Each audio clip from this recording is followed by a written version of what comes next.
मी Sanjay Jadhav, Republican पक्ष आठवले साहेबांचा पक्षाचा मी कल्याण शहराध्यक्ष आहे। या कल्याण डोंबिवली महानगरपालिकेने येत्या 15 ऑगस्ट दिनी जो स्वातंत्र्य दिन आहे, ज्या दिवशी आपल्या सर्व भारतीयांना स्वातंत्र्य मिळालं, अशा स्वातंत्र्य उत्सवाच्या दिवशीच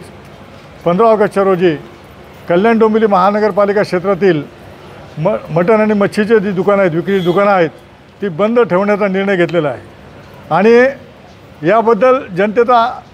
खूप जनतेमध्ये असंतोष पसरलेला आहे की बाबा आम्हाला जगण्याचा अधिकार आहे, मग संविधान दिलेलं आहे आणि या देशात स्वातंत्र्य आहे, तर मग असे निर्णय का घेतले जातील की जेणेकरून जनतेच्या खाण्यावरतीच गदा येईल। आणि त्यासाठी रिपब्लिकन पक्षाच्या कल्याण शहराचे सर्व आमचे ज्येष्ठ नेते,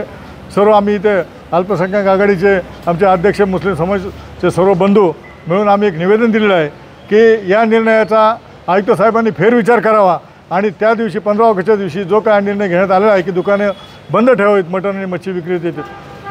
तो निर्णय रद्द करावा, अन्यथा आमच्या पक्षातर्फे तीव्र आंदोलन करण्यात येईल असं आम्ही निवेदन आयुक्त साहेबांनी दिलेलं आहे।